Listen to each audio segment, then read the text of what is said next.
Ang kaso ng smuggling at ilegal na kalakalan ng mga produktong pang-agrikultura ay maituturing na krimeng laganap at higit na nakakaapekto sa ekonomiya ng bansa. Nitong kamakailan lang, ayon sa Federation of Philippine Industries Incorporated, mayroong higit sa 2 trilyong halaga ng smuggled goods kasama na ang mga kontrabando, agricultural items, sigarilyo maging ang tobacco, ang naglipa ng krimen ang naitala laban sa nararapat na produksyon ng bansa.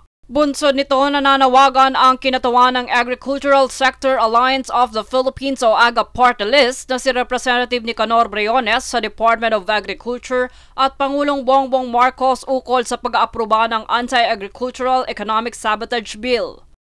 Isa tayo sa principal sponsor and author na kung tawagin ay Anti-Agricultural Economic Sabotage Act. At dito nire-repeal na natin yung walang kwentang batas na Anti-Agricultural Smuggling Act.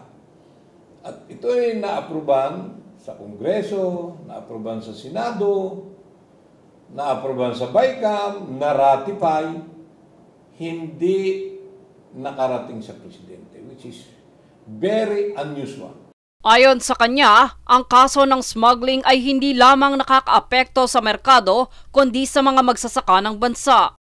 Paglilinaw niya, hindi sapat ang Anti-Agricultural Smuggling Act dahil sa probisyon nitong Bureau of Customs lamang ang maaaring magsampa ng kaso laban sa mga smugglers.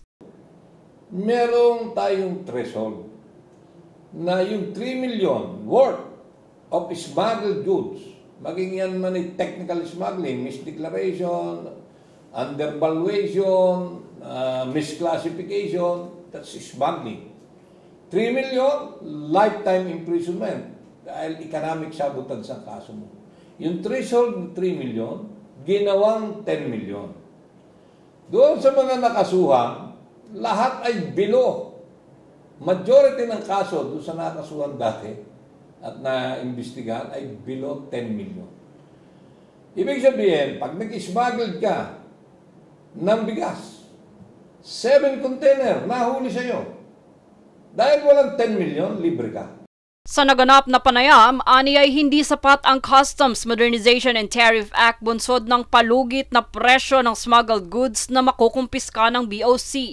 Muli ipinahayag ni Briones na umaasa siya sa mga ahensyang kaugnay ng sektor ng agrikultura maging kay Pangulong Bongbong Marcos na suportahan ang kanilang hangarin na masugpo ang mga krimeng na uugnay sa agricultural smuggled goods. At sana kami naman ay meron pang pag-asa. Sana yung ating mahal na Pangulo, huwag niyang bigyan ng false hope ang farmers. Instead na pirmahan niya, ibeto na lang niya. Or, tingnan niya yung original version kung saan bago pinalitan yung sinasabi kong tatlong bagay na napaka-importante doon sa batas. Ayon pa kay Briones, ang batas na ito ay kanilang isinusulong hindi lamang sa kaunlaran ng bansa, kundi maging sa kapakanan ng mga maralitang magsasaka. Kasi kung bibigyan mo ng false hope, akala ng mga magsasaka ay nagkaroon na sila ng pag-asa. Ang kailangan ibigay natin yung tunay na pag-asa, ika nga, bagong pag-asa na magsasaka at mangingisda, sa tinatawag natin bagong Pilipinas ng ating mahal na Pangulo. Susulat kami ulit, makikiusap, na baka hindi niya alam na napaka-labnaw na or wala ng pangil yung batas na ito. Jade Buhoy, nag-uulat para sa One Media Network.